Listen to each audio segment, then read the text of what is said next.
Welcome to Delingpole, a Breitbart.com podcast. Here is the podcast host, James Delingpole. Welcome to Delingpole, a Breitbart podcast with me, James Delingpole, and my guest. That's a clue, by the way. And my guest, have you got the clue yet? Dick Delingpole. It's me, I'm back. Yeah. Do you know what? You're almost sounding like Thingy from What's the name? Pointless. Richard Osman. Richard, the one that says hiya. Is that what In he a does? slightly, doesn't in a he? slightly annoying way, I think. Yeah. It's kind of like semi-ironic. It's like I'm really, really rich and famous and successful, but I've got my feet, on the ground Yep. still. I'm only the sidekick. Here I am dissing him, but We love him. Yeah, we do love him, but I can't imagine he's ever going to come on this podcast. Because he is quite lefty. Well, he's got to be to get where he is, isn't he? He's not going to have... Mind you, he could be one of those ones who keeps a... No, he's quiet. not. No, he's not. It's very obvious what his politics are. Yeah. If we were playing the yes/no game, he would be a no. Whereas, really? totally, yeah. Right. Whereas Alexander Armstrong Would be a would yes. be totally yes. I mean, his Right. politics are really sound. He really cannot say what his politics are. Oh, gosh. Well, you've outed him now, haven't you? I don't know whether people who care about that sort of thing listen to this podcast. Right. I mean, I don't know. I just kind of. I think we exist in a special world where only special people Well, our listen to this special stuff. friend is listening. Our special friend, and everyone, people who don't suck, only the person who doesn't suck listens to this podcast. And I told you about my special friend stroke fan, didn't I? Hang on just a second. Can we just clarify here? He was only your special friend. He wasn't mine. He specified that he only particularly likes the Dick and James podcast. Yeah, the Dick and James podcast. Yeah, all right. But you do a podcast Tell every week. Tell me what happened. I'm in full French World War II kit, as you do. Yeah. At an ironworks, an 18th century ironworks in mid Wales. Was there a great battle in World War II involving French soldiers and Germans? We reenacted the one that would have happened had there been one. Or had there been a German invasion? Had there been a German invasion, and it was just down to the French, a few paras, a single 82nd Airborne soldier. Oh, yeah. That sort of thing. that sort of realistic scenario. It could have happened, all right? Anyway, we're there defending this 18th century ironworks against a small unit of slightly overweight Fallschirmjäger. Yes. And, after the battle, this little chap, can't even be in his teens, comes up and says, "Well done, Dick, that was a really good battle." And I thank you very much. I thought, how do you know my name? I said it. I verbalised it. I said, how do you know who I am? He said, I listened to your podcast. And it was a fan. Isn't that? And he was there with his dad, and I asked to meet his dad, and obviously if they'd come along to say hello, I wanted to thank them. Well, also there's this kind of child. And they were lovely protection people issues as well. You don't want to be kind safeguarding issues involved. You don't want to be cozying up to an 11-year-old or whatever without his dad being. They were really sound, very unassuming father and son, and they'll no doubt be listening now. So a big hello to both of them. Yeah. And thank you for coming up and saying hello. You made my day. I'm about to sneeze. I think one of your evil dogs has made me sneeze. Oh, right. You're only allergic to my dogs. Well, I don't know. But it's funny that this is the first time I've ever sneezed on the podcast. And the dogs have been here every time. Yeah, okay. Yeah. Should have averted that. Blaming everyone else but yourself for the sneeze. Do you know what? You weren't here when I arrived at your house. Right. And I walked into the kitchen, and the dogs greeted me. Yeah. I think they knew who I was. Yeah. Because they didn't attack. They weren't as They vicious really as are the worst guard dogs ever. Yeah. They would love a burglar One of to them. death. One of them nibbled my hand slightly. Yeah, but that's Lemmy's way of saying that he likes Yeah. it. So that was okay. We've gone so straight into this podcast. We do. It like a does hot happen. knife through Yeah, butter. yeah. That we haven't even had time to. It's a bit like Blitzkrieg. You just don't know that the Germans have overrun you before you even know what's happening. You sit down, have a coffee, and the panzers are rolling into the town Probably square. led by Christian Niemitz. Niemitz, because definitely. he's always there. Yeah. So what have you got for us today, Dick? Well, we've got a yes/no game because pretty much our listener popular won't request. let us do a Dick and James podcast without one. He, she, Zir will not let it lie, will they? And neither should they, because it's obviously a great feature. It is. But let me tell you how difficult it is Oh, to no. come up with the names. Oh, no. I have to write them throughout the weeks leading up to these broadcasts. No wonder you sound so pissed off when I ring you up the night before and It's say, like a "Can you heavy podcast?" burden. Yeah. And, But Dick, can I say? Yeah? That is the burden of fame. Yeah. I have to live with it all the bloody time. I'm weighed down. If I have a sort of crooked back, if I look like the guy on the cover of Led Zepp 4, burdened by those sticks, Yeah. that's because the burden of fame. Right. Do you think... Well, yeah. Okay. Do you want to launch into a yes/no? We may as round? well, because obviously in section 3, we've already planned for the bad The news. bad thing. The bad thing that we... Yeah. The bad thing that we're mostly here for. Well, right no, now. we're not mostly. Well, I don't want to be defined No. by it, Dick. But it's going to be the third section where we talk about the sad thing. But good. well, you know what? The yes/no game does have the added benefit of leading on to some great little red herrings, because obviously these names have a relevance, and whether or not they're a yes or a no, in a lot of cases it's obvious, but in some of them there's a reason why it's counterintuitive. So we can lead off on some of those. Although isn't playing the yes/no game so soon a bit like sort of, to continue the Led Zeppelin analogy, Led Zeppelin on and doing sort of Black Dog followed by Stairway to Heaven? Yeah, I suppose it is, kind of. But where else does that leave us? No. How about a rundown of previous No, pods? I think we no. I think No? spoil the special friend. We're Yeah? going to go into yes/no now. Okay. Right. Now. Now, Abu Hamza. No. Well done. Osama bin Laden. Nope. Jeremy Corbyn. Nope. Benjamin Netanyahu. Yes. See what I was doing there? What? I was building up to the rightness of the glorious Israeli leader. You know, Benjamin Netanyahu was in one of those kind of Entebbe type outfits, those commando Was he? outfits that actually rescued hostages from terrorists. Nice. Amazing. I think his brother was killed on a similar right. operation, possibly even at Entebbe. Well, Anyway. we're getting a lot more into the whole Israeli thing via Fauda, aren't we? Oh, we Do Fauda. love Fauda. If We'll the special listener, spare a little conversation for this in a bit. yeah, okay? we'll talk about Fauda a bit. Right. Scrappy Doo. No, No, exactly no. no. I mean, I think there's a certain type of person that thinks Scooby-Doo is enhanced by Scrappy it's Doo. the same sort of person who worships Abu Hamza. Yeah. Abu Hamza and Scrappy Doo were probably invented by the same person. And members of Momentum. Yeah. Yeah. Yeah, Almost. Momentum probably have photographs of they probably have celebratory disco evenings. He's probably on the membership card. A little Scrappy Doo. Bastard. Yeah. Kanye West. Yes. He's just more yes Yeah. every week, isn't he? Can I just riff slightly, very, very briefly on this? Or Yee, as he's known. Yee. An interesting, because as you know, I had a very, very bad time watching Kanye West at Glastonbury. And if you'd asked me 2 years ago, 3 years ago, Eminem would have been a yes. Kanye West would have been a no. Yeah. But actually, Eminem's career has gone to shit. I mean, his last album was so awful. Yep. In fact, I would say that he actually undid all the good of his previous albums in that last album. It can happen. It can, yeah. Yeah. Whereas Kanye West, his new album I think is pretty good. It's not maybe my favourite yet, but politically He had an amazing write-up in The Spectator that I read. The whole sort of article on him. Well, I'll show you later if you'd missed it. But what is this Spectator that you speak of? But did you see the interview that he did with the annoying American Jimmy Kimmel? I didn't know.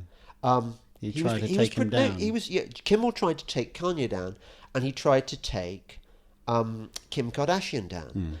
And I get forced to watch the Kardashians, and I must have seen about, I'd say probably about 30 episodes. That's 30 episodes more than Yeah, me. I get forced to by the daughter, as father-daughter bonding shit, and even now I cannot tell. I keep having to ask which Kardashian is that? Is that Khloe? Oh, is I that have no idea. No, they all look the bloody same. And do you know what else they do? They keep changing their hair colouring and makeup so that they keep looking different. And their facial structure. No, they do, and their facial structure and their bottom structure. They have surgery there. What is going on there? But It's anyway, not right. Kim Kardashian, who talks in this weird kind of almost robotic kind of Stepford wifey manner on the Kardashians, in this interview with Jimmy Kimmel, she sounded quite normal and actually pretty intelligent and pretty. Whereas Kimmel was just he can't bear the fact that Kanye. Well, he can't bear the fact that he's black and pro-Trump, but he can't bear anyone pro-Trump. It's just the wonderful thing that blows minds, isn't it? The black pro-Trump. It's just such a great combination. Apparently, I think it was on this interview, Kanye said that it had taken him about a year and a half to pluck up because he's bipolar. I think you see that massive ego like I saw at Glastonbury where he turned all the stage lights, about £1 gazillion worth of stage lights on him, just so that we could bathe in his wondrousness. But he's quite shy as well, and it took him a long time to out himself as a Trumper. Right. Yeah, anyway. So there you go, little diversion. Yeah, wasn't that amazing how we riffed? Yeah, Yee. Here's a good one. Brandon Lewis. I mean, what's all that about? Yeah, what? Who is Brandon Lewis? He's come from nowhere to top of the hatred list. He's chairman of the Conservative Party, a complete nobody, a complete sort of selling out all Conservative principles. Perfect man to represent the Conservative Party as it stands at the moment. Man for the job, yeah. I don't give him very long. Well, clearly not. No. I mean, he's going to go down with Theresa, isn't he? Yeah. Hopefully. He's going to be. You know what he's going to be like? He's going to be like one of those galley slaves, shackled. Probably he's going to be like the Persian slaves at Salamis. Right. And as the ships go down, they're manacled to their oars, shackled to their oars, so they go down with the ship. Yeah. That's Brandon Lewis. Rowan Atkinson. Yes. He's another one who could have gone either way. He could have gone the safe, lovey route, but he stuck his head above the parapet to speak the truth. I think when you're Rowan Atkinson, you can get away with shit. It's like, we don't like Mr. Bean. I don't like Mr. Bean, but enough people like Mr. Bean, especially our European special friend. For some reason, they bloody love him over there. He's bought himself enough money, and I mean, he must be loaded. Enough money and international credibility. He had a McLaren, didn't he? To be able to not care about what people think about his politics. And you know what's happening? All the left are now saying he was never funny anyway. Yeah. They're all retrospectively unliking all the things that they once found funny about. On the same vein, the three comedians who do The Last Leg. I don't even know. You don't know The Last Leg? Because you're younger than me. So you're in touch with this youth culture. This 18 months that divides us makes me way more in touch with their youth. That's pretty amazing, actually. There's only 18 months between us. I mean, imagine having a baby and then not having a baby for 9 months and then having another one. That's pretty. Well, that's pretty standard behaviour for in the 1960s. Right? Yeah, I suppose. When women knew their place. Popping out babies. Popping out wonderful babies. Obviously. Yeah. Let me just tell you, it's possibly the most nauseating comedy show on TV. What's it called so I can hate it? The Last Leg. And the basis being that they're three really funny guys, but, two of them just happen to be disabled. But that doesn't define them, right? Right, okay. Anyway, it's ghastly. Jack Whitehall. Yes. Yeah. And why is he a yes? Well, he's a yes anyway. He's a yes. Why is he in the news? I think he's secretly on our side, although he can't admit it. I mean, I spoke to his dad about this. And I think Jack is apolitical, and obviously, he sort of, when his dad says politically incorrect things, Jack has to go. Oh, well, he has to Dad. roll his eyes a bit. Oh, Dad, you're so homophobic, so whatever. The kids always say that, don't they? But it's more he's yes by default. It's nothing he's done. It's more what's happened to him, hasn't it? Yeah. In that he was cast as a gay character in a Disney film. And yet, even though he's amazingly camp, he's not gay. And a good actor. I mean, he'd be good at it. He was fantastic in that Evelyn Waugh adaptation. Was it Vile Bodies? I don't know. He was very good. I caught little bits of it. He was Paul Pennyfeather, and he was brilliant. Bob Mortimer. Oh, is that going to throw you slightly? It's thrown me. I know he's on a thing about fishing. Oh, it was a lovely series. It was Is it? really nice. Yeah. So am I saying yes? You're saying yes. Okay. Because I think whenever he has politics thrown at him, he just stays neutral. He just pretty much closes up. He's not interested. Doesn't want to know. And then I drift off onto another. I must have put another day between these names, but then I'm on to Boris. Yeah. Oh, You see, so I've got Boris, Gove, May. But see, Boris has become meme-tastic. That I seem to follow these people on Twitter who do, young people who do memes. And it has become a meme of Boris in those ridiculous shorts coming out to serve tea ITN sent a news crew to ambush him at his country house, I think, in order to say, Mr. Johnson, what are you going to apologise for comparing the burqa to a postbox, letterboxes? And Boris said, I'm not going to talk about the burqa at all. I'm just going to give you a cup of tea. And he scored highly for serving it tea first, milk after, and in novelty mugs. The kind of the mugs authenticity, the kind of mugs that are genuinely in your cupboard at home, whether you like it or not. The ones that came with an Easter egg in them. I think there was a cream egg one there. It was interesting, actually. I felt rather sad for... I love Michael Gove, who I know is on your... You mentioned he's on your next... They were a bit of a threesome. Okay. But it was interesting that Gove's choice of cups was dissed in social media because they used kind of posho stuff. It's such an amazing little detail, isn't it, that people will focus on. But it's all about authenticity, isn't it? I mean, when I come to your place, it's different mugs throughout. It's sort of like, people have got their favourites. There's the ghastly ones. Trump mug. If you've got a Trump mug. I've totally got a Trump mug. Right. Yeah. Although I actually prefer, I'll be honest here, I prefer drinking out of china mugs to whatever the mug ceramic mugs. I just I like thin for tea, thicker for coffee, but tea has to be thin. Well, it's a very particular choice. Sort of bone china. The whole Boris approach was just, it just felt right. It felt like the right thing to do, and you can do it wrong. For instance, do you remember the Mumsnet asking Cameron what his favourite biscuit was? And yes. they were asking everyone. And he said Hitler didn't do that. I think No, what did he say? He got it wrong. I think the person who got it wrong was possibly Corbyn, who tried to come over sort of more authentic, and he probably had it... he said Black September biscuits. He probably had it run by a, what's her name, panel. Focus group to find out which biscuit would make him most popular. Little things like that. The politicians panic like mad. But Boris would probably come straight out and said chocolate hobnob. Obviously, because that would be the one. Because that would be the one he likes. Hobnob not being enough, you have to put chocolate on it. Yeah.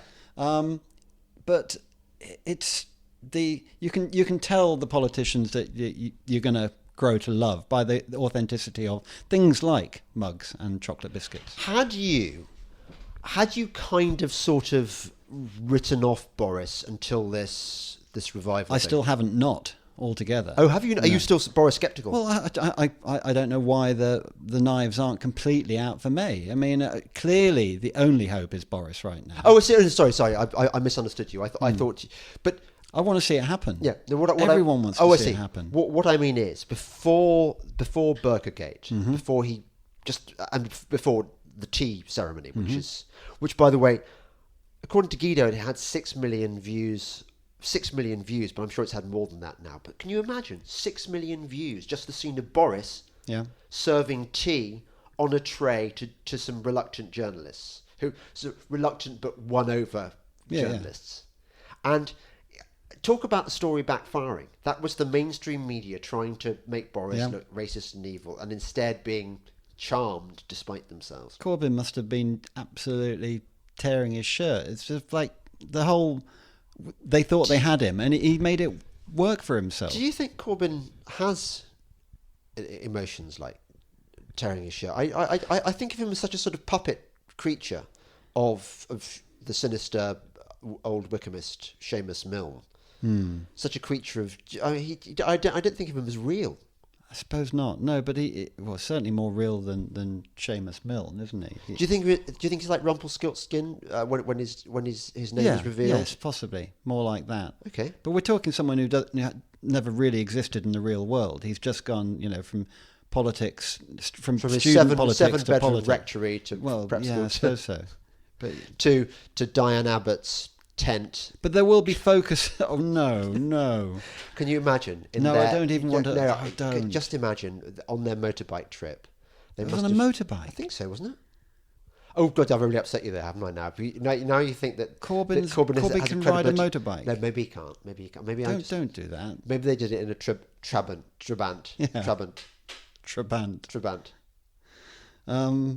You've completely thrown me now. Because obviously anyone who rides a motorbike is pretty much by definition an all right bloke. Yeah. Okay, so you're going to vote Corbyn now because I don't think Boris can ride a bike. No.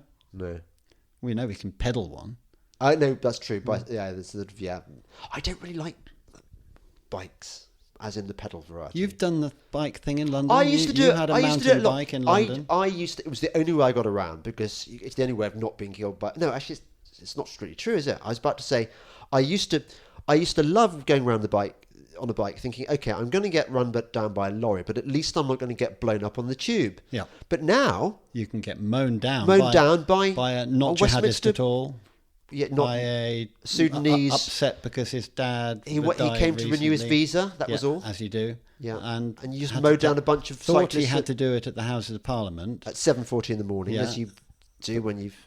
And then he saw the cyclists, and he just saw red. Poor man. Yeah. Yeah. So Boris, you've gone yes, clearly. Yep. I need to clear up the Gove thing because Gove. I know he's a mate. Yes. Look, with a Gove. Everyone's. Whenever Gove does something that I wouldn't approve of, everyone goes, "What do you think about your mate Gove?" And I think number one, am I my Gove's keeper? No, you're not. No, I'm not. Two, whatever Gove does, he could invade Poland, frankly, and I would still love him. Always with the Nazi references. Yeah, with you. I just sort of slipped out. I love Gove, and I just think. He's got his own fish to fry. I think my personal feeling is that he made a wrong call by backing Theresa May's stupid Chequers plan. Mm-hmm. Maybe. Yeah, well, that's the whole crux of the with a Gove bit. Yeah. I mean, surely that was the point at which he that could have been his moment with David Cameron when he came back from his so-called negotiations with the EU. Yeah. When Cameron could have come back and said, "Guys, I've talked to them, but they're a bunch of you know what? Yeah. We're trying we can't say twat, can we? We can't. No. It's best not to. Because in American it's rude, even though in England it's not. So that should have been the moment that Cameron turned round and said, "Right, we're going to fight for a really good Brexit." Yeah. And he would still be our Prime Minister now. Gove should have turned around at the Chequers deal and said, "No, we're clearly being sold a pup. Yeah. I'm out." So that was his. But that was where Boris chose to drop out. Yeah. But a Boris Gove team now would still be untouchable. Here's my theory on the Gove thing. It could yet be that he's playing such a deep, clever game that this may turn out well for him. Number one, but number two, Gove is too big a talent and an intellect and everything not to find himself in a cabinet of Boris Johnson's eventually, if that comes to pass. Yeah. If that glorious moment comes to pass, which is our only hope, really. I'd say. So there we are. Right. So May is obviously a no. Are you feeding ideas into me? What Theresa May.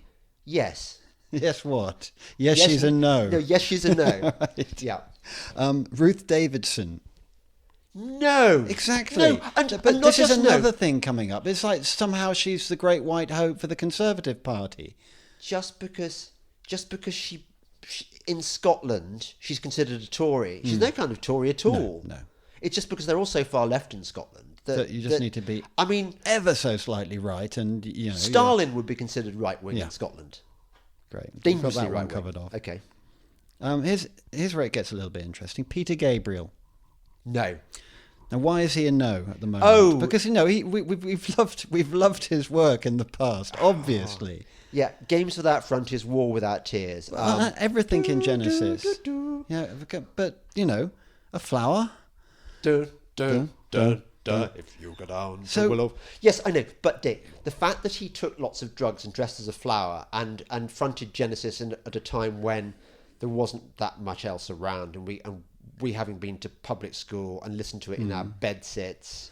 A lot of our special listener do like Genesis. No, Whenever we tweet about Genesis, we get a very positive reaction. I totally agree. And nevertheless, I know, having written about my Watermelons book, I know that Peter Gabriel is part of the Club of Rome type these outfits who believe massively in global governance. Do you know the thing that put him in the paper No. recently? Tell Okay, he made a Brexit comment, and the Brexit comment was down to him not being able to get any half decent acts for his WOMAD thing. Oh, yes. Yeah? Okay, so he blames populism for not being able to get any good acts for WOMAD, compares the UK to Weimar Berlin, Which is a great place. We've seen it from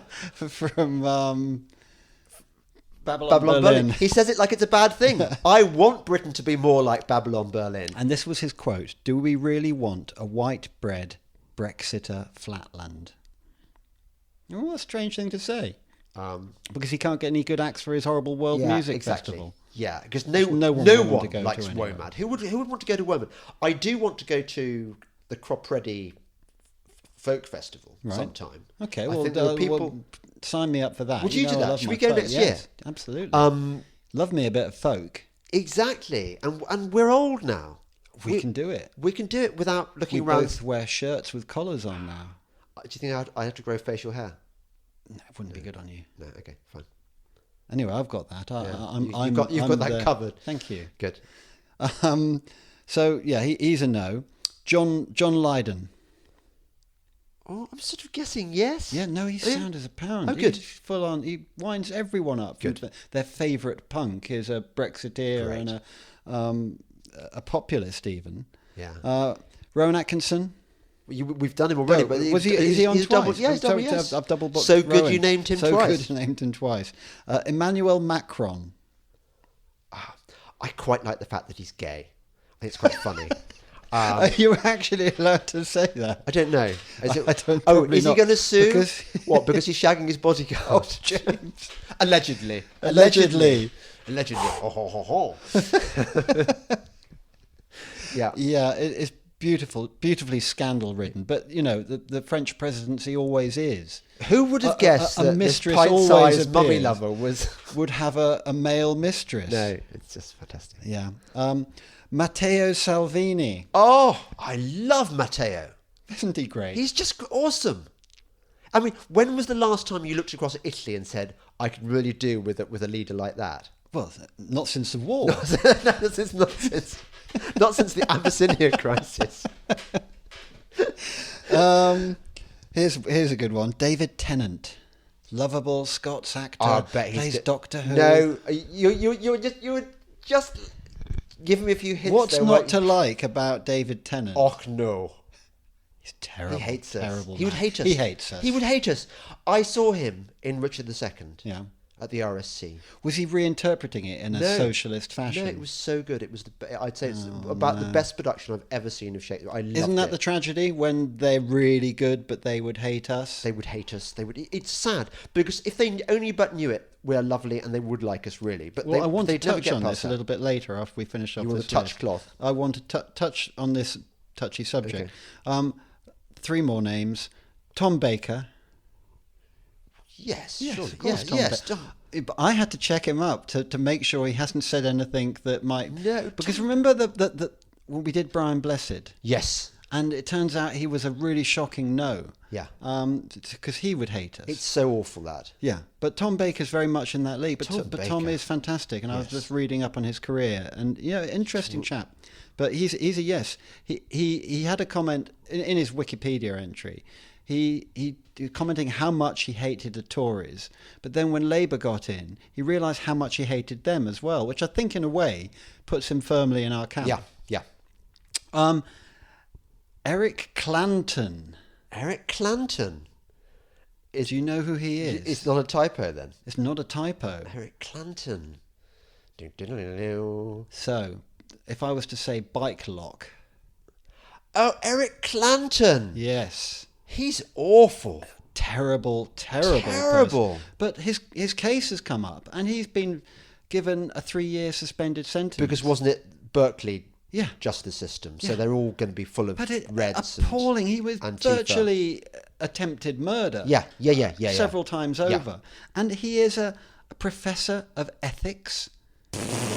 Ethics. Yeah. Terrible person.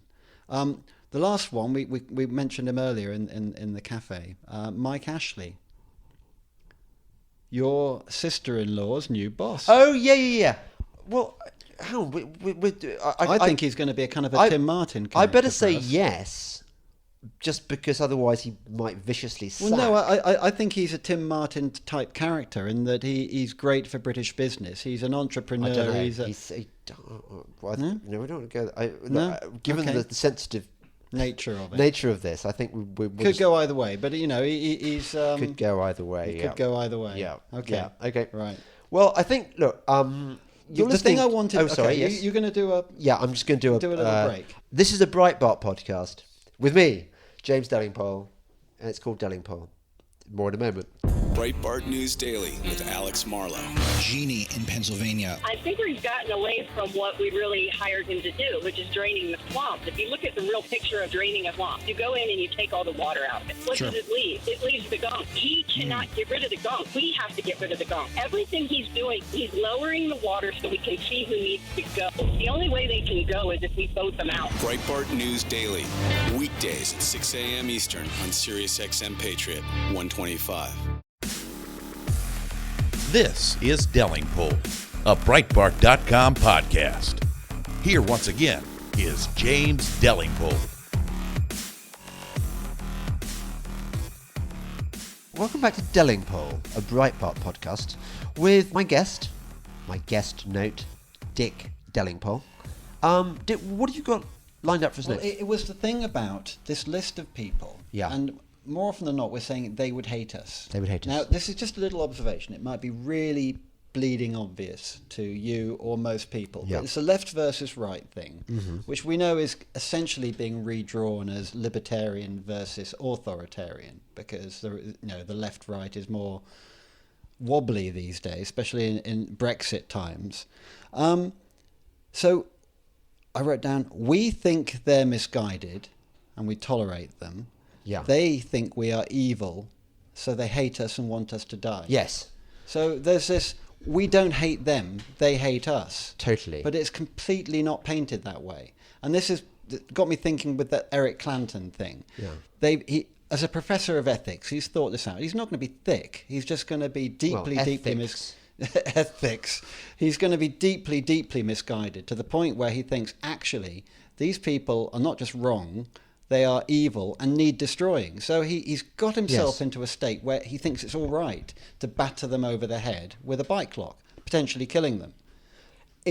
But I can't see our lot doing that It to is them. not a coincidence that all the violence at the moment is coming from the left, not the right. Much as those up top would like to think it was otherwise. I mean, every time they try to close down any form of jihadist movement, they have to try and find this mythical right-wing terrorist to do a parody. Well, when the security services released their figures of how many plots that they've uncovered recently, they dutifully mentioned that they'd uncovered four so-called far-right plots. You know what that probably is? A kid at a secondary school who's accidentally gone on to the UKIP website from the school computer. That would certainly be my suspicion. Yeah, but I think it's a conundrum which can't be mentioned often enough, because precisely the reason you mention. I'll tell you who's a good example of this is Owen Jones. Owen Jones, whenever he tweets about issues, he always ramps up the emotion to the point where, when he's talking about right-wing people, it's as if they are, well, they're sort of like, we're Untermenschen. We're everything we stand for is so disgusting, and the language is the language of disgust and revulsion. And I think this is by the way a classic communist Marxist trope. It's and the Nazis used it as well, of course. The way that You've got to dehumanize your enemy. Your enemy. And they're so disgusting. Everything they do is so foul that really, if they die, it's probably for the best. It gets to the point where there's no point in opposing them. You've got to kill them. Yeah. And that's actually all right. You're doing the world a service. Punching a Nazi. Yeah. And you see this not just in the sort of extremists like I think Owen Jones is pretty extreme, but CNN, they all endorse this kind of stuff. I find it frightening. And it is all sort of grist to the mill for the likes of Antifa. Yeah. And it's ramping up week by week. It just doesn't seem to be getting any better in that respect. It's a bit depressing. As too is the whole SJW business. I remember Milo saying to me about when he was still at Breitbart, before he became the kind of the Milo creature. He said, this thing is coming to an end. We're already close to reaching peak social justice. How long ago was that? 2 or 3 years ago, I would say, that these people have become such lunatics that they are beyond parody. And once a movement reaches that point, it cannot last. But instead, it's just gone and got more and more insane. And it's and rather than everyone going, well, obviously some people like us are recognising it. Some people are just going along with it still. Yeah, it's but they like to compare us to 30s Berlin, but I think in a way they're right, but they're the perpetrators of it. They're the ones that are driving us over a cliff. Would you not like to be Garion Rat? with his drug habit, with his morphine habit. I mean, I think he's quite good looking. Yeah, he looks a bit. I mean, this isn't a come on to one of my editors, but I think he does look a bit like Fraser Nelson, a bit. But oh my God, the girl who plays, she's so hot, isn't she? So pleasantly dishevelled as well. I mean, that was another thing kind of about that dirty and series. sweet that at the same time. The authenticity of it all. Are we still allowed to talk about girls? Are we too old for it? I don't know. Maybe our special listener will forgive us. Yeah, exactly. It doesn't help that my daughter is currently here in the kitchen. No. She's quietly ignoring us. They're going to disapprove of us whatever we do. Yeah, of course. That is their job. They find us disgusting and old and just good for money. That's all we're good for. She's now holding out her arms as if for more money. I think she's saying, "Give me more money." Yeah, exactly. So, but we've got we're on to Babylon Berlin a little bit. Let's move straight on to Fauda because of its awesomeness. 2 TV series that you got me onto, which I'm. And were you a bit resistant at first? Yes, of course I was. Babylon Berlin, I was straight into because it is so visual. It's got tits in it. Even without the tits, it would be a fantastic visual feast. But it is like Game of Thrones used to be in the days when the Mother of Dragons... Well, it's kind of like Game of Thrones in 1930s Berlin, isn't it? By the way, the guy who directed it... Yeah. He also directed Run Lola Run. Have you seen Run Lola Run? I haven't seen Run Lola Run. Do yourself a favour. Okay. See Run Lola Run. It's really good. I would write that down if I wasn't holding a microphone. It's one of those time travel films, and it's really... You look at this film and you think, God, I'd like to see more of this director's films. And it turns out that one of them is he directed Babylon Berlin. But Fauda is the other one. Now, I'm still... The wife is still completely into Fauda as well. It's incredibly tense. And you wrote in your piece about it that it was popular with Palestinians as well. It's quite interesting that here is a series made in Israel, which, well, I wouldn't say glamorizes it, but the heroes are definitely this kind of even more hardcore than Mossad organization, which I haven't quite worked out what they are, whether they're police or military or something. They're military, but they're a sort of snatch squad, aren't they? They're plain clothes. They go in to do the really difficult cases involving rescuing hostages and sort of snatching terrorists and assassinating, all sorts of stuff. But despite this being clearly pro-Israel, the people on the other side of the wall, so to speak, the Palestinians, like it too. Well, the Palestinians in it aren't portrayed as idiots, and they're not central casting PLO types, are they? They are very three-dimensional characters, all of them. Yes, but it's under no illusions about the motivations of the Palestinians. They are motivated by this kind of theocratic impulse. As you said, it was even at the hairdressers. It's may God bless your hands after the Yeah, haircut. yeah. Everything, every phrase invokes Allah in some way or other, and so they're a bit like, I imagine, Christians were in the Middle Ages. Right. Everything is about God. Because the weather, whether or not you get a plague, everything is down to whether or not you've displeased God. So what Fowler does, and what the BBC doesn't say, the BBC will always kind of sentimentalise the Arabs and the Muslims in places like the Middle East, and will sort of sanitize their behaviour. Fowler doesn't bother with that. Fowler just tells it like it is, and you come away thinking, God, there's never going to be any peace between Israel and Palestine, because even though they have so much in common, often speaking the same language and probably sharing... Well, the fact that they're indistinguishable from each other. Yes, exactly. And they probably both eat falafels.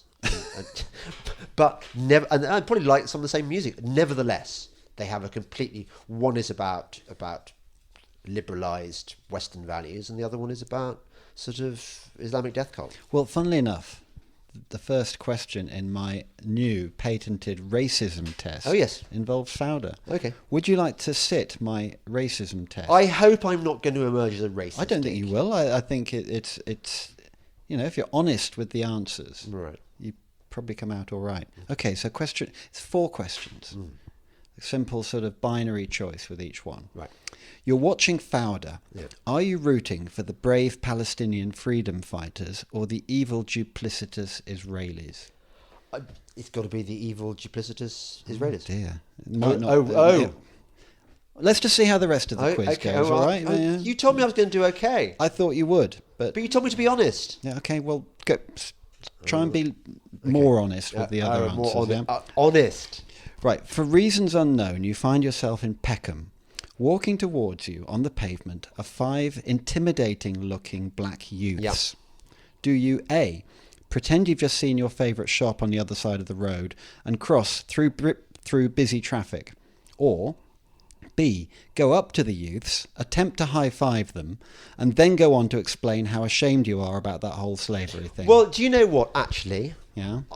Because of what I did in the LA riots... Mm-hmm. You pretty much did go up to that. I befriended the 4 trade Crips. Yeah. I would say it's got to be a B. Well, I think you're on probably level pegging at the moment. You've almost redeemed... Do you think I've undone my Are racism? you high-fiving them and apologising for slavery, though? Do you know, I quibble with that. I think that's patronising. Yeah? I don't want to patronise them. Okay. Because they might beat you up. Because what I'm suggesting is that they're chippy about it. I don't think they probably aren't chippy at all. They're probably completely comfortable in their skins, more than you, Whitey. Right, white boy. Good luck with that. Your white privilege. I'm probably under the bus attempting to cross the road.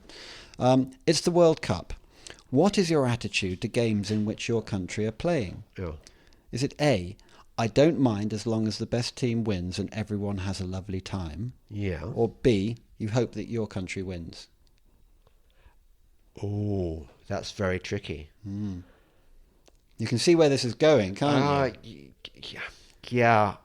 Everyone should have a good time. Yeah? Is that the right answer? Yeah. Right, let's see how you do on the final one. On the news, you hear that there has been a suicide bombing. Do you A, make no assumptions at all about the race or religion of the perpetrator? Yeah. Or B, do you immediately make an assumption about the race or religion of the perpetrator? Isn't there some kind of South Park type meme about that? Is there? I think there might be. Right. Which seems to, obviously, as a professional journalist, you want to get the facts first. I want to get to the fact. Never assume. You know what? Against all the odds, you have just passed my racism test. Thank you, Dick. That's Almost good. with flying colours. You fell on the first one. Obviously, you support the Palestinians. Yeah, my answer was ironic. Oh, right. Okay. Yeah. I think our listener will buy that. Yeah, good. Okay. Well done with that. So, are we going to run through the... What do you No, say? I'm just pointing to prayer, pulmonary hypertension. Pulmonary It's just a thing. Don't worry. Okay. Is that a "Don't Tread on Me" snake in your book there? Yeah, I've designed You a don't tread. racist. No, I've designed a Worcester version, so it looks like a black pear. Oh, that's clever. Yeah, What, you mean... Oh, that's really clever, yes. but someone got at the work, apples. Yeah, someone at work Pears, I mean. drew a pair of balls on it. Unfortunately, they do that at Yeah, work. yeah, they've got no respect. Well, they haven't. No. Look, also, what's at the top of this every page? You're leaving notebooks out. I know. Looks like a willy. Yes, it looks a bit like a willy. Yeah. This was... I was worried when the list of podcasts that we've done, Yeah. the last one, is really long, because it just shows how... No, it's 10. You somehow managed to get me every 10. Really? Yeah. That is spooky. I am the sort of the marker, the full stop, the taking stock of. So do I really do 50 podcasts a year? You must Because do. I must do. Yeah. That's There'll extraordinary, be a isn't it? bloody revolution. Do you think- if you missed a week? Do you think I'm going to... Are we going to have a sort of 100th special? I wonder whether we've done You've the got to 100th. count how many you've done, haven't I you? hate doing that. I hate looking at lists and counting them. Do you? Yeah, well... That's my thing. Do you? Well, yeah, I'm the sort of person with notebooks. Yes, with you gridded, are. with gridded paper. You are. That kind of person. So should we do them in reverse order or the most recent? Whatever. first? It's just like... So let's do in oldest order because you had Tom Holland. Good. Tom Holland, he's so brave. Well, and so self-effacing about it. You know, really humble with the whole. Yeah, humble and yet self-effacing and yet not self-effacing in an amusing way as well. I mean, quite boastful but slyly. Oh, I don't know. I didn't really get No, that. Maybe because he's a I'm mate. not. that you're- No, I'm not dissing him at all. I think what he did was incredibly brave, putting himself on the front line of in ISIS country. Yeah.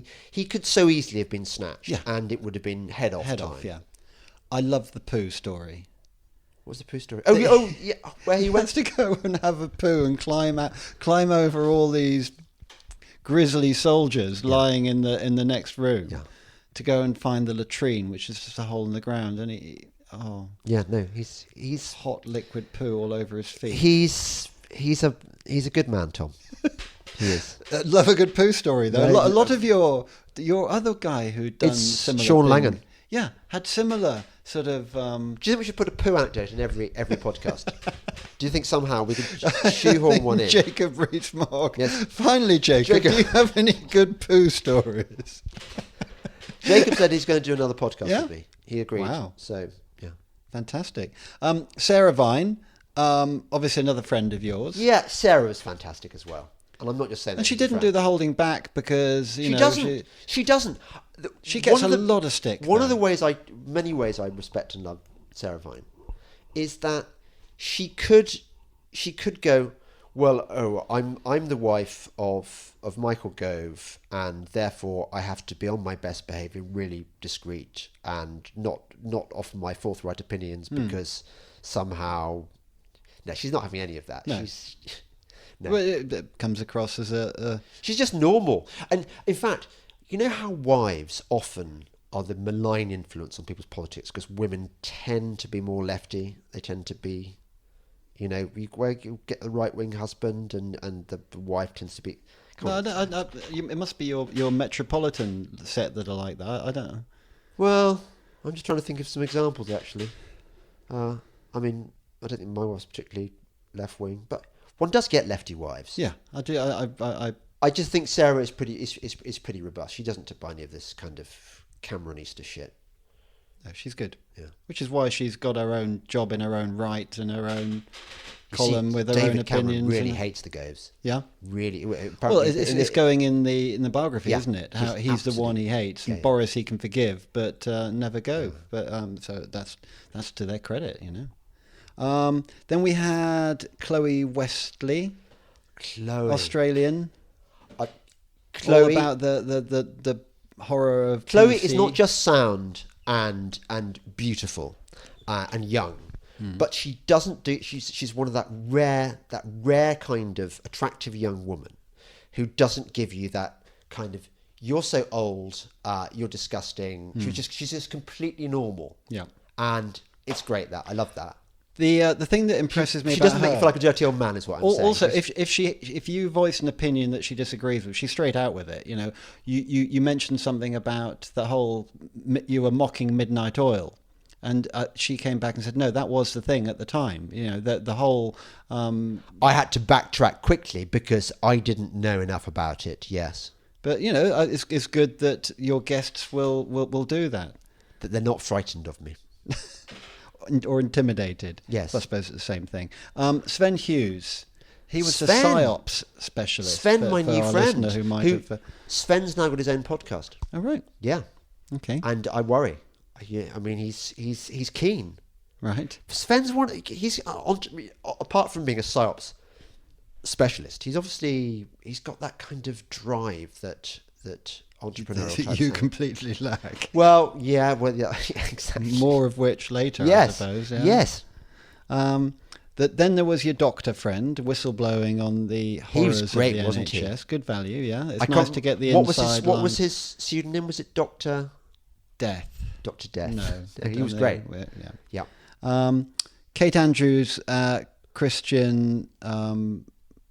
Tank I was Commander worried I Nimitz. wouldn't get enough Nazi jokes in, but I did manage to get them in there. Yeah. And Kate is just Kate obviously she's more grown up than me, and there's always that slightly disapproving, like I'm naughty boy. I always feel like with her, but she's really, really good at good at many things. But I love the way that she's so good at fighting this gender pay gap bollocks. And I've seen her in action on TV. She completely takes down any opposition. any of them, yeah. So effortlessly, which is lovely to watch. And she doesn't think that the NHS is the envy of the world, and she's right. Yeah. And she's got the facts to back it up, which is good as well. And Nimitz was obviously great Nimitz. too for a Nazi. Yeah. Yeah. Tim Price, the global finance guy. I find anything about global finance a little bit doom and gloom depressing because they've got the figures to show that we're all going to hell in a handcart. Very popular. Yeah. Very popular podcast. It's quite interesting. Actually, every podcast, there's somebody out there who says, "Oh, this is your best podcast," and I'm thinking, but they're all my best podcasts. Well, it's just as well as a good enough variety of guests. Yeah. For any, well, I mean, I obviously listen every week because you're my brother, but I kind of assume that if they're on, they're worth listening to, that you're not going to get trash. It's all thriller, no filler. Yeah? All thriller, no filler. Ashton Whitty. Now, I always do a Google for what these people look like so I can picture you talking to them. Yeah. Now, it must have been awful having to spend time with Ashton Whitty. Well, I have to say, Ashton is actually even more attractive in real life than she is on her byline, on her Twitter profile pic. So it was really quite an ordeal for me to be seen at an outdoor cafe. That's why you had to go to an outdoor cafe. I had to go and sit there. Yeah, exactly. No backstreet kitchen in Worcester for her. No, exactly. no. So that was, Ashton was great. And I've never not knowingly met an autistic girl before. So it was quite The interesting. autism did kind of come across, the sort of obsessiveness and, in a good way. She's obviously like way down there on the spectrum. I thought my best moment there was when I asked her about whether autistic women can't do the multitasking stuff and she said, no, I love doing the dishes and stuff. And I thought Right, yeah. Million feminist heads explode. Well, one would hope so. That's a start. So that leads us on to Tim Martin, Wetherspoon's man. I mean, Tim Martin. I know, it was It was like meeting a legend. I was on holiday at the time, Yeah. and I would like Breitbart to know that actually I took a day out of my holiday to Right. go and do this. So don't think you're not going to count this on my holiday allowance, because I bloody am going to I'm not going to take a hit there. And It was worth taking a holiday just to be near just to Tim be Martin. him. Yeah. He sounded generous and relaxed and ever so slightly nervous. No, he wasn't. No? No. He wasn't cross that I'd never been into a Wetherspoons. Well, I wanted to cover that one because that was really funny. You were going, yes, but I should imagine they all look the same. And actually, we put quite a lot of effort into making them all different. I suppose, and then you'd said, oh, so exactly the opposite of what I've just said, Yes. which he still agreed with. No, which was ever so generous. He's a of him. generous chap. And I think I'm the first person ever to go to his office. All right. I mean, he's a bit like our brother. He's got loads and loads of money, but he doesn't know what to spend it on. He doesn't. Yet we've got very little, but we're really good at spending it. I'd be so bloody good at spending loads of money. I mean, the amount of military memorabilia and militaria that I would buy. Oh my God, the shit I would buy if I had the money. Yeah. And it would be really good shit as well. And obviously we'd kickstart the economy with our People would come to my splurging. house and say, it's got some amazing shit you've got there. Yeah. And people would say, have you seen Richard's World War II machine gun collection? They would Some do. of them aren't even deactivated. You would be like Yoji Yamamoto, I think it's Yoji, who has the most fantastic collection of World War II uniforms, which he keeps in a special sort of anti-moth, temperature controlled, moisture controlled. You see, I'd have to wear them. I'd have to take them out, living history and stuff. Yeah, well, you could do Give that. them a second lease of life. You could do that. Finally, Claire Fox. Claire Fox, my favourite Fox, just looks Foxy, like a lesbian. Foxter. She's great. Yeah. Claire, Forthright. you know my test. One of my tests is you're in a foxhole at Bastogne. This person is in the foxhole And to is your it left. because she's called Fox? Are they going to? That's it. That's Foxhole. it. She would not run away. No. She'd be there fighting to the end. Burrowing ferociously. Fuchs, as the Germans would call her. Yeah? Fuchs, yeah. Yeah. It's Fox German for Fox. Yeah. Right. Yeah. So there we are. Just in case Niemitz is listening.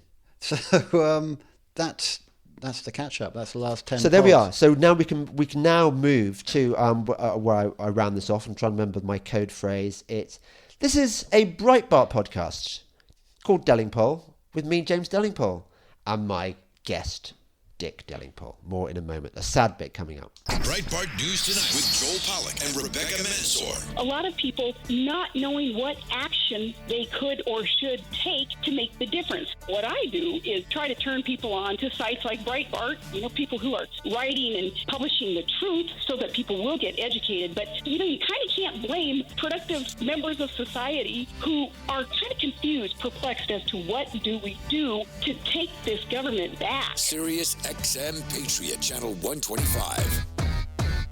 This is Delingpole, a Breitbart.com podcast. Here once again is James Delingpole. Welcome back to the Delingpole podcast, a Breitbart podcast with me, James Delingpole, and my guest, Dick Delingpole. This is the sad section. This is the sad section you've all been waiting for. I wish we could do music, because we could tug at the heartstrings. What at would this point. What would the music be? It'd be that sort of Romeo and Juliet. And then Simon Bates would come in. No, that would go over the head of the American listener, number one. But before we go on to the sad bit, and it is sad, despite my upbeat sound, it's kind of brave. It's the clown's smile. It is, isn't it? I just wanted to say one of the nicest things about this podcast, a cheery thing before we get to the sad thing, which is that we have a very special listener friend who sends us gifts. Just for one. Well, I have difficulty describing this, but yes, I got sent the other day this tea, really, really nice tea. I'm not just saying that because it was sent me for free, by somebody called Claire, who has this company called Twist Tea, and they sent me some loose leaf tea because they know I like proper. You do like your loose old leaf. school, and it was really, really nice, and the fawn liked it as well. But also they sent me this stuff in like fruit teas with different flavours. And you know how most fruit tea is just kind of sort of stuff that Tastes lesbians vaguely of drink, fruit and and it's rubbish. Yeah. This stuff is the dog's bollocks. Absolutely brilliant. It comes in these kind of cool tea bags, sort of micro. The foily type ones. Not the foot. Yeah, they're like sort of More like a sort of fish friendly, ocean friendly Are they? plastic. I don't Okay. know, but they've got real bits of stuff in it, Yeah. like really cool bits of stuff, like bits of mango and bits things, of I should mango and imagine, stuff. Yeah, and it's really, really good. So I recommend. And you it. brought some of this along, did you? No, I was going to bring it if we hadn't But- met in the cafe beforehand. okay. Had I remembered, Actually, that was the plan. I was going to bring you some of these. Because I made you an appalling cup of tea at one of the pods the other time, didn't I? Yeah. I made 2 cups out of one bag, and I don't know what I was thinking. I mean, this is you. And it was a tea bag, and yeah. Do you know the other amazing do like thing? Good tea. Another listener, amazing, dentist listener, has said, I might be able to fix your teeth for you. Oh my God. Yeah, I know. Which would be, if I haven't got round to, but what an offer. Yeah. What an amazing offer. Hell yeah. You'd be like, you'd do a Bowie transformation, wouldn't it? It would be the only like thing Bowie is, having his teeth it's the Invisalign thing, where they shave off bits of your teeth, and I've got a feeling that actually I need a different kind of brace type thing that pushes it out rather than just anyway. The Invisalign might, but anyway, So what I want to say to the special listener is these gestures are really appreciated, and just send me some more shit. I mean, like gin, Ferraris. Well, no, that's a bit. Obviously, I'm not going to get a Ferrari, No. but no, do keep supporting. Keep sending me this stuff. We approve. to make me happy. Yeah. Okay. Now we're going to go to the sound bit, and are we going to pretend that I'm breaking this news to you? Well, no, but I know a little bit about it, but part of the idea was you haven't told me too much about it, so that I can genuinely find out, because it's horrible. So I've discovered that I have a chronic degenerative disease, which sounds horrible, and it is. It's called Lyme disease, and it's the one you get when you have a tick bite. And I've sort of had this paranoia about Lyme disease for years, and it's probably because on some level I knew I had it, because probably I'd been showing some of the symptoms, and I think it's a silent epidemic. I think that there is a massive problem around the world. Certainly in the United States, it's a big issue that they are underreporting the number of people. They reckon that possibly as many as 300,000 a year are infected by Lyme tick, and that's 300,000 lives which are not necessarily ruined, but definitely debilitated. It's massive in Germany. It's rife in Britain, and yet the health services are doing nothing about it. They almost would rather not acknowledge that it even exists. Well, this was going to be one of my questions, because when you told me you had this, and obviously I've been your brother all my life, so I've known you, you've mentioned it in the past, and since you finally got diagnosed with it, and that was no easy journey. No. I've been trying to find out more about it, and information is sparse, to say the least, and sometimes conflicting. But the 3 big questions I've got is, why is it so difficult to diagnose? Why is it so difficult to cure? And where do our NHS stand on it? Well, okay. Why is it difficult to diagnose? Because the tests that they have at the moment are very ineffective at telling you whether you've got Lyme. There's the basic test. I think it's called something like the ELISA spot test. And I took that, and I came up negative. That's a blood test, is it? It's a blood test. Right. And lots of people take that test, and it comes up negative, and they still have Lyme disease, but the test has told them they haven't got it. Right. So in the end, what people do is either they just go on living with this disease, suspecting they've got it, but not ever having it diagnosed, or they do what I did. I forked out. It's very expensive treating this disease, which is why I'm going to do a GoFundMe thing to fund my treatment. I paid £1,200 to have a range of tests done at a lab in Germany, where they test you because the way they test for Lyme is that they do a number of tests for different aspects of the disease itself. It's called Borrelia. There are different types of Borrelia. Borrelia burgdorferi is the main one, but there are others. But another indicator of Lyme is that when the tick bites you, it almost never just gives you one Borrelia thing. It also gives you what are known as co-infections. And I spoke to a German specialist about this, and he said it's not understood exactly how it works, but it seems to be the case that when the Borrelia enters your system, it makes your immune system more vulnerable to co-infections which would otherwise it would have fought off. Oh my God. For example, there's one called Bartonella. There are various forms of chlamydia that are in the air that it renders you vulnerable to. All sorts of things that affect you in different ways. Sounds like a really deeply complex condition. It's deeply... Well, this is why so few people are being diagnosed with it, and why I think the medical establishment, certainly the National Health Service, and it's the same in Australia, it's the same, I think, in Germany. I know it's the same in Germany. They don't want to fork out for treating this, because if they did, it would open a huge can of worms. It would be very, very expensive. So what, for example, the NHS does is they admit the disease exists, but they only acknowledge it in its early stages if you've been bitten by a tick and if you get the telltale bullseye rash, which, by the way, only appears in less than 50% of cases. Mm-hmm. And if you're lucky enough to have the rash and lucky enough to show the right symptoms early enough, then what they will do is they will give you antibiotics which might just catch it. Mm-hmm. But if you're like me and you have this thing and you don't know when the tick's bitten you or anything like that, then you suddenly get all manner of complications, and you start getting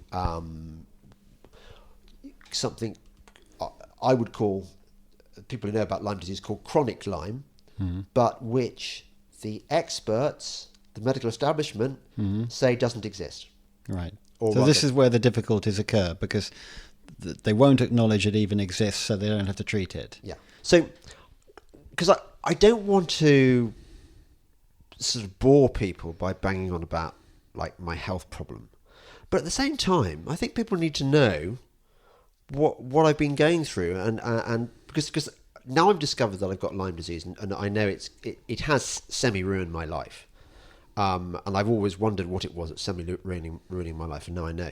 I want, once I've cured this problem, if I can cure it, once I've treated it, I'm going to be quite evangelical about helping raise awareness of Lyme. Is there not? There's a famous.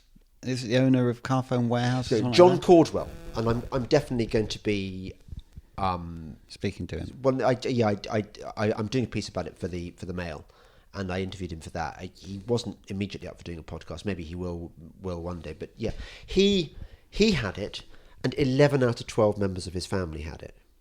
And so clearly they'd been through the same field together. No, he said they got it at geographically different locations. They're really? Spread all over the world. They didn't all get it in one go.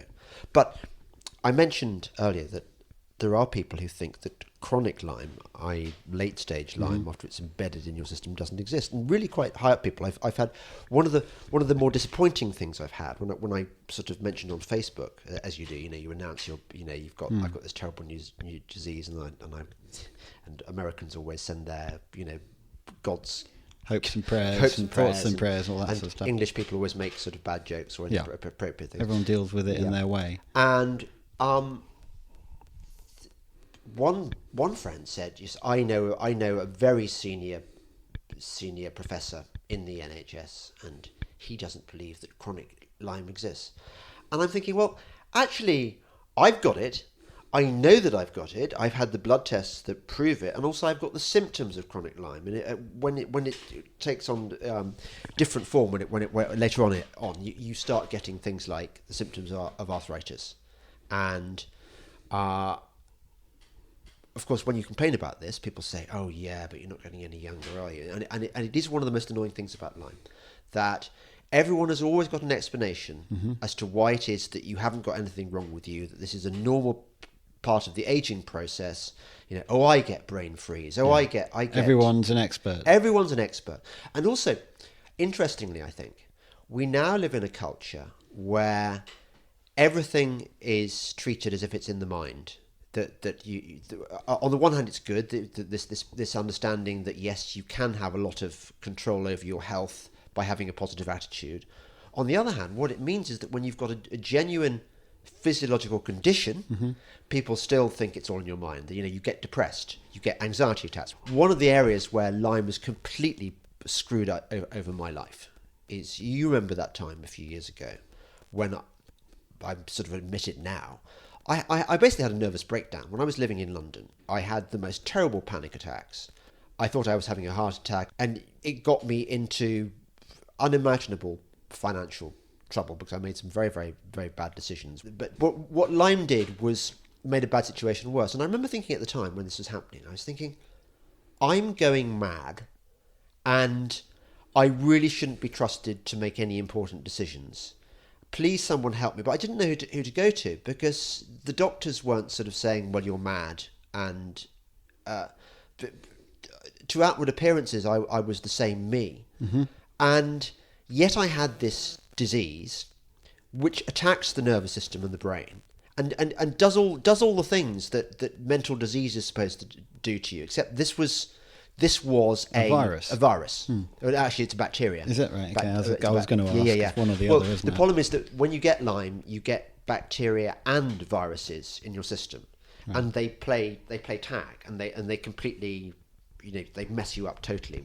But Lyme is known as the great mimic. It mimics pretty much every disease, every horrible thing you can imagine, ranging from mental problems like depression, anxiety, panic attacks. You get those.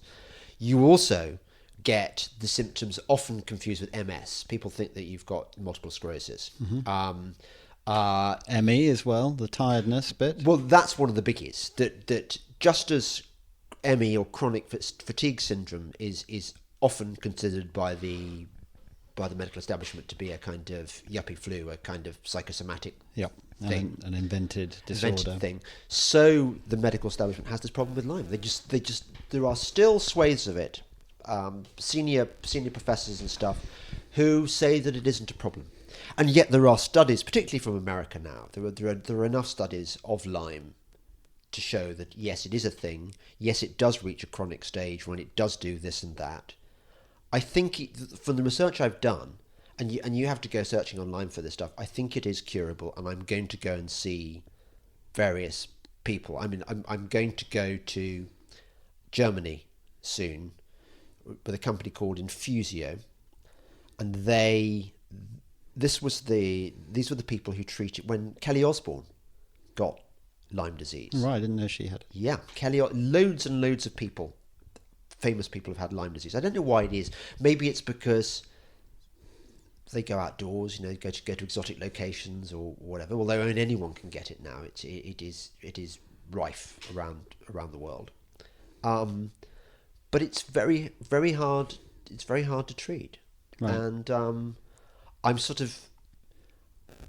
kind of relieved. I mean, it's horrible having a chronic degenerative disease, which I understand it will increase my chances of getting cancer as well. That's part of the problem. What a joy! Yeah, what a joy.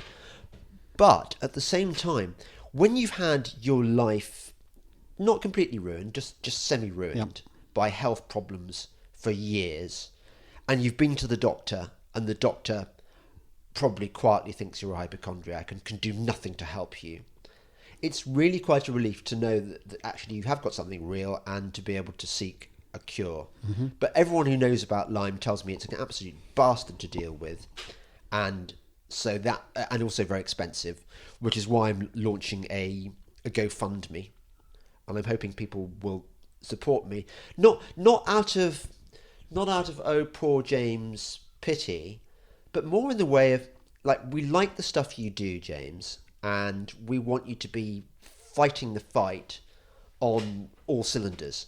Because I don't want to be the one to take up your mantle, because I'm not as good as being you as you are. I'd be the one. I mean, this thing wouldn't kill you, would it? It would just pretty much make you effectively a zombie. God, no. Do you know the really sad thing? What? It can kill people. When I spoke to John Caldwell, he told me that because he runs a Lyme charity, he had the most heartbreaking letters from people, and one of them wrote to him and said, my wife is fading away from me, and one week she was weighing 7.5 stone, the next 7 stone. Jeez. And then so it affects different people in different ways. So I've been, and this will be a disease that is barely acknowledged. That's Yeah. actually killing this woman. Yeah. And there are lots can of you people. imagine being in that lots situation? Of people, look, there are kids out there who are, one minute they were happy, healthy, normal kids. The next they're bedbound, miserable. Their lives are in ruins. It's a serious problem, and I sort of understand that the ignorance in the medical establishment. I sort of see, because medical establishments, like anything, are prone to groupthink, and until something becomes a thing that's acknowledged, I don't blame. Well, who wants to acknowledge something that's going to cost them absolutely millions? Yeah. It's going to hit everyone in the pocket right at a time when they're always begging for more money. But this is basically the last thing they need, isn't it? I spoke to a German doctor who told me that it used to be fully paid for on the German NHS, and then I think in about 4 years ago, they said, no, we can't afford these treatments anymore, so we're not going to fund any more Lyme treatments. So that saves some money at the drop. If this were a kind of high profile disease like cancer, or had a lobby like AIDS, there'd be loads and loads of TV money, ads and everything. which is why, obviously, I've got an axe to grind because I've got this thing. But yeah, just going back to my point, I'm not feeling poor little me or self-pitying about it, but there is definitely stuff that I haven't been able to do. I think one of the reasons I haven't written any books recently is that it does attack your concentration ability. I can do stuff. I mean, in a way, the fact that I'm doing a podcast, and I've sort of found that my métier is the podcast, is almost a function of the disease, which has forced me in that direction, because I can't sustain the concentration to write a book. And I really want to write. I've got a few more books in me, I think. Well, people want you to carry on with the coward ones, if nothing else. Well, yeah, but also there are kind of political books I want to write, just explaining where we are in the culture wars and stuff. And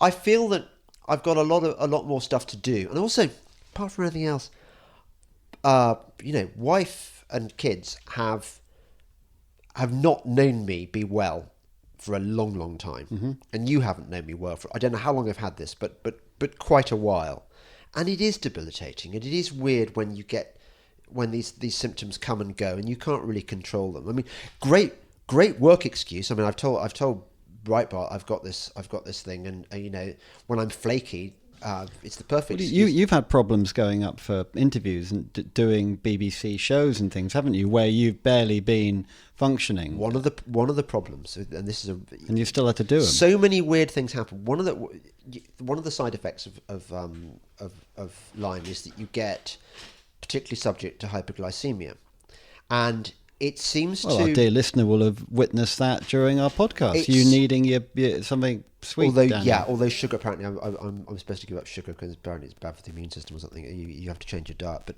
But one weird thing it does is it seems to exacerbate problems that you already have. Right. Or create problems and which you learn about. Like I don't know where the hyperglycemia came from, but I think it probably was a Lyme thing. But I notice it particularly after periods of sort of stress. It seems to, when the adrenal system is stressed, as it is when I do public speaking events, like when I did Any Questions, when I did a speaking event at Radley, I find it so stressful that my body goes into kind of a weird stress state where if I don't get sugar or something afterwards, I pretty much collapse. And it happened in the middle of when I was doing Any Questions, where my brain froze and I was thinking, oh my God, what do I do? David Dimbleby is asking me these complicated questions, and I know I'm meant to be sharp and funny and stuff, and I'm monged. Yeah, I'm monged. So yeah. Technical term. Yeah, technical term. So, I'm hoping. Well, I'm sure I speak for all our dear listeners. We want you around. I mean, your family wants you around. I don't want to get cancer as a result of having. So I want to be fighting fit. I want a long life. Yeah, that would suck. But B, I want to be able to go and do the stuff I do. And if any of my kids have been affected, I want to be able to. You don't know because it sometimes takes a while to develop. Right. I want to be able to make sure they're cured, obviously, and then I want to put the word out. Yeah. As you say, you obviously will become evangelical for this. But Not a bore, I hope, but I think it's important. But you might be seen in 10 years' time as one of the early fighters for the whole recognition of it. Yeah, except you know what? I so do not want to be known as James Delingpole, Lyme victim. That would you didn't want to be James Delingpole, climate change expert. No, I you? didn't. But that expert. kind of chose you. So cool. Well, expert. I didn't want to say denier, but I was looking for another word. Yeah. But your name is forever associated with that. That chose you. You didn't choose it. No, exactly. So maybe the evil tick that bit me has helped all the other people out there. Hopefully it bit the wrong person. But I've seen advice for people walking dogs that says tuck your trousers into your... wear long trousers when you're walking in the countryside. No. Tuck your trousers into your socks.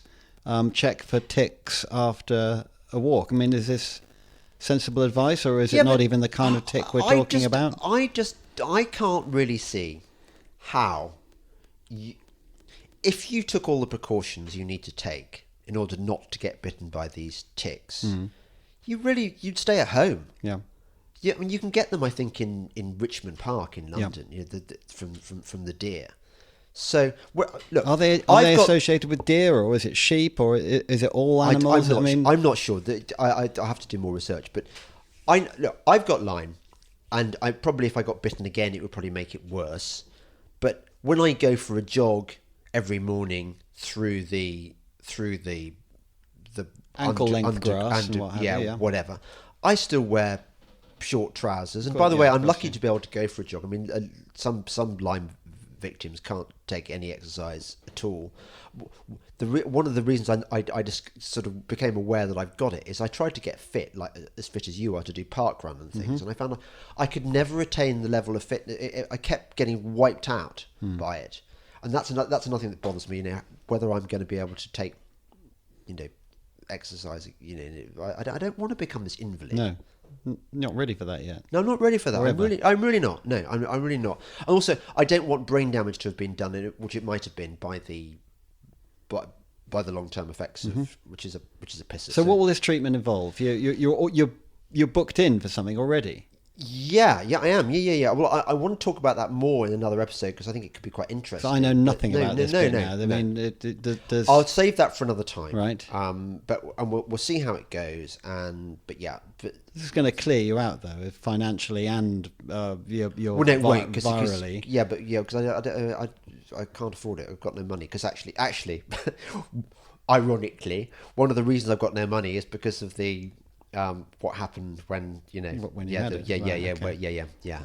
So there we are. Anyway, I think that's quite enough Lyme for one podcast. I'll try not to bang on about too much. You're listening to the Delingpole podcast, a Breitbart podcast with me, James Delingpole, Lyme victim, and Dick Delingpole, my replacement when I die. No. Thank you for listening. Bye. Sonny's Corner with Sonny Johnson. I want to actually take a couple of the references to Donald Trump from hip-hop. And then we're going to try to see if we can figure out why they like Donald Trump. Jay-Z said, I'm at the Trump International. Ask for me. Raekwon said, I'm the black Trump. They are comparing themselves to what he represents. His wealth, his achievement. Capitalism. Sonny's Corner with Sonny Johnson. Saturday from 1 to 3 p.m. East on Sirius XM Patriot 125.